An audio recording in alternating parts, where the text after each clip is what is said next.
What's up, guys? We're back with another Bandai Tamashii Nation's SH Figuarts review, taking a look at a Dragon Ball Z figure that probably weren't sure we were going to get for a really long time, because this thing was delayed and delayed and delayed because it was potentially lost at the bottom of the sea. We are taking a look at the Kid Gohan, and I have just been dying to get a hold of this guy, not only because, you know, we didn't know what was going on and it was just delay after delay, but because I've wanted this version of Gohan for a long time. I want that crazy mullet, and I want this particular outfit for him to put with, well, I don't know, a number of different figures on the shelf, because we really just don't have one that fits this particular mold.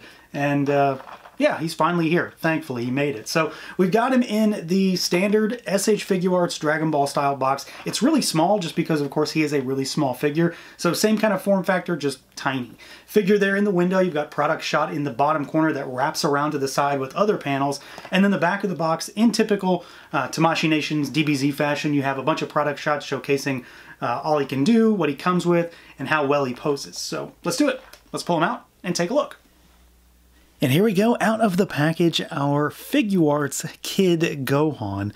Of course, a figure that is rife with controversy and concern because, again, we didn't know what was going on with this guy for so long because that container was lost. And thankfully, you know, we got our figures finally. It took a while. It definitely took a while, but thankfully we got him. And I've really been looking forward to this guy just because it's kind of a gap in the collection. It's one of those things that we never really had this exact one. He's not the first Kid Gohan figure, but he is definitely a very specific one. I mean, obviously, he's got that goofy bowl cut hairstyle, and then we've got the mullet hair, so there's a lot going on with this particular figure. He is updated, so he's different from those older figures as well, and there's some kind of some odd stuff going on here, really. So let's start, of course, at the head, and this is where the odd stuff begins, because he's got a weird neck joint. So he's got, let me just pull the head up, he's got it's like a triple ball, basically. So this ball pegs into the neck, and then it actually bends backward and sits into the neck. And then the third ball on the top pegs into the head. So what it allows you to do is to tilt his head up. It's unnatural from the back, but it allows you to do things that kind of get him up out of the sort of poofy shirt that he's got there. You know, you don't want to like go all the way up with him, because then that's kind of unnatural. But it does allow you some extra range. It's just kind of weird. It's not the most common joint system. So, you know, he can look down really far as a result, but again, you get something like that. He looks up really good, but of course you do see that ball down there as well. So it's kind of a give and a take. You've got decent tilt side to side, and then you do have full rotation as well. Arms go out at the shoulders. They, of course, will rotate in there. And then you've got your butterfly joint. You've got to watch how you rotate those arms, though, or you're going to do what I did, and you can see the back of the shoulder, which we don't want, so swap it back. So you've got a butterfly joint right there. It's pretty good. It's not all the way across the chest, but it's pretty good. You've got a bicep swivel. We've got our kind of standard single-ish jointed elbow here for the arms, basically 90 degrees. And then you've got the ball hinges at the wrist, so a little shimmy back and forth, and then rotation. He does have kind of thick wrists, so it does get in the way a little bit. The torso is another area where it's, again, kind of weird. So normal, right? He's normal. You can twist him there, but he pops up because there's actually like a lifting hinge inside of this figure, so he comes up, and it allows him to twist all the way. If he's down, he doesn't twist all the way. You have to lift him up, and then he goes backwards a little bit. But this is another instance where you can see that hinge, like it's right there. But then you can actually get him to come up out almost. But then you've got this huge crazy gap in the back. So it is really weird. And then you do have tilt side to side. So he is interesting. I mean, it's functional, but it's odd. You've got legs that go out about this far. They kick forward all the way. They kick backwards all the way. You can swivel up there at the thigh. You've got double jointed knees, but they're so big and baggy, as you know, usual with some of these figures, that it's really only about 90 degrees. And then you've got rotation at the ankle, but you've got, and you know what's going to happen here, he's got those big sort of boot cuffs, so they hinder the rocker action. and then you do have toe articulation as well. And then, of course, it does hinge up and down a little bit. So he is, I mean, he's pretty well articulated, but at the same time, there are a number of little things that are just kind of odd about this figure, from that joint system at the neck to the joint at the torso. And then he is so squat and chunky in many ways that he does get locked up here and there, but relatively speaking, he's not difficult to pose. Now, aesthetically speaking, this guy is at least small. There's not really a ton to talk about here, but in many ways, I think they really got it down pretty nicely. This very much looks like this era of Gohan, and I don't really have too many complaints about him. I do think that there is one thing that's kind of a standout about this figure, is that he doesn't really have a lot of paint on him, which, you know, isn't necessarily an uncommon thing when it comes to DBZ Figuarts. But Gohan doesn't have much paint. There's no real shading on him, and this is one of those instances where it doesn't necessarily bother me, because he's got a dark color scheme, at least when it comes to his clothing. So there wouldn't really be much shadow and shading to pick up in terms of like applying a wash. If anything, it shades itself in many ways, if that makes sense, because of all the folds and how it picks up the light. So I'm not too upset about that. We do have a little bit of a wash on the belt, actually, though, so there is some black in that red belt. There's no wash on the boots, though, which I do think could have been useful, just to bring out some of those little wrinkle marks and kind of stress marks that they put down there, just to make it pop a little bit more. One thing that I think they did knock out really well when it comes to Gohan, though, is his complexion, because he's really pale. He's very much like a shade or two lighter than most of the other Saiyans, so I think it works really well, and it very much plays up, again, this era, this time frame for Gohan, and I like it quite a bit. There's a lot of good folds and wrinkles throughout the clothing here, front and back. Of course, it hides some of the more garish looking joints when it comes to those knees. And then overall, I think his stature is pretty good. It's always hard to get true scale when it comes to these guys, because Gohan's really small. I don't know if he's necessarily in scale, just like, you know, Kid Goku's not necessarily always 100% in scale, but he's pretty close. And I think they did a good job of keeping him small, but big enough that he's still very functional. So I like his overall size, and overall sculpt is really nice. I do like the kind of puffy collar that he's got that sticks out, but it's all about the head sculpt for me, honestly. The head and the hair. As goofy as this hair really is, and I mean, come on, look at it, it's ridiculous.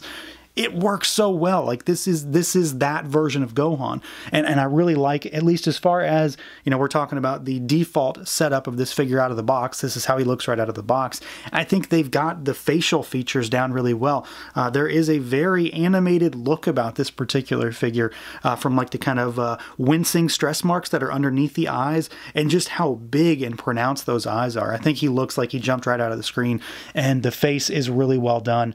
The overall expression is very nice. Again, a lot of the expressions in this set are very, very themed to this style of Gohan. And then, of course, again, he's capped off with this absurd, ridiculous haircut, and I love every bit of it. If anything, and I hate saying this, I wish I had two of these so I could have the mullet version and the bowl cut at the same time, because I have been looking forward to getting these goofy haircuts on this figure, and they definitely do not disappoint. It's as ridiculous in plastic as it is in the show.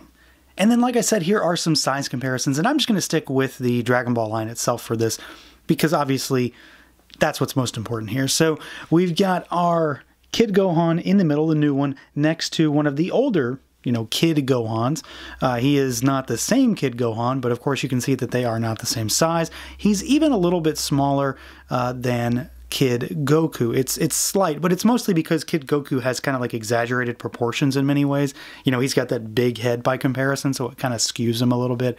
And then you've got the Saiyan raised on Earth Goku behind him, and the proud Namekian Piccolo as well, to give you an idea of what he looks like when he's with his two dads there. So I think he scales pretty well. I'm not sure he's exact. I mean, it'd be really difficult because Gohan is very small in this particular instance, so it's probably not exact, but at the same time, I think he works really well to emphasize the fact that he is still very much a child, but he's big enough that you can pose him around, play with him, and it's not something that's just going to crumble in your hands because it's too small. Now, as far as accessories goes, this is the area where I feel like this figure kind of falters a little bit, because he doesn't come with a lot of stuff. And he, of course, doesn't come with the one thing I always have to harp on if it's not there. There is no energy effect in this box. I would love to get a Masenko Blast or something. I feel like that's a missing thing when it comes to this figure. What he does come with is pretty solid. There's just not a lot of it. So we get, of course, an extra head sculpt this time around. So this is basically an extra hair sculpt with another faceplate. So you get this very angry Gohan. He's not screaming, but he's like gritting his teeth, and he's super mad. But it's all about this hair. So you do get the mullet look, and it is articulated. So the back half, the party half, is able to move and shimmy around and angle up and down. But it's all about just the very different look here. So you've got the bowl cut Gohan over here, and then you've got the mullet as well. I'm really happy that we did get both options, so I'm really glad with that.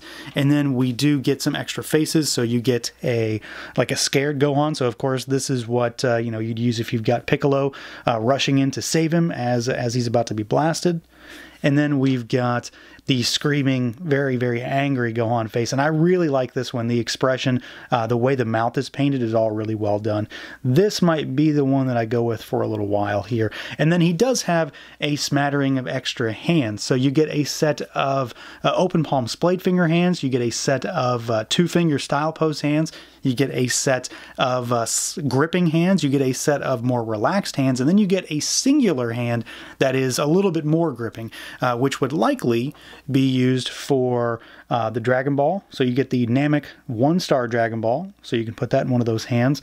And then he also gets a Dragon Radar. So we get this guy here, and it's super tiny. But you've got a Dragon Radar with a little readout on it. Sculpt is good. The tampography on it is really nicely done. It's just, again, very, very small. So he does have a decent array of accessories. Again, it's not a ton of stuff, but what he has is pretty solid. I do, however, really, really wish that we would have gotten an energy effect. I feel like it would have ratcheted this guy up just a little bit more and have a little bit more exciting array of accessories. So good stuff overall, but always missing that one thing. So overall, Gohan is pretty solid. He is definitely not going to appear on any kind of top 10 list for me when it comes to overall favorite DBZ Figuarts this year, but I do think he's a pretty solid entry. Again, it's one that I've wanted for quite a while, just to be able to have him, you know, to go alongside a Piccolo and be this particular era, you know, that Saiyan arc, that Namek arc style of Gohan. And I think this works pretty well. He does look really good. I'm really happy with this sculpt. Overall proportions look good. He does have some interesting, albeit functional, but interesting articulation. And then, if anything, I kind of wish he had that effect part. That's the one thing that really always bums me out, is that when we don't get an effect, especially with a figure like Gohan who could bring something new to the table. I really would love to have gotten a Masenko Blast with him, but otherwise, he does come with a decent amount of accessories, and I'm definitely in for the goofy haircuts that this figure brings. So that's going to do it for this look at the Bandai Tamashii Nations SH Figuarts Kid Gohan. Let me know what you guys think. Feel free to like, comment, subscribe, and share, and until next time.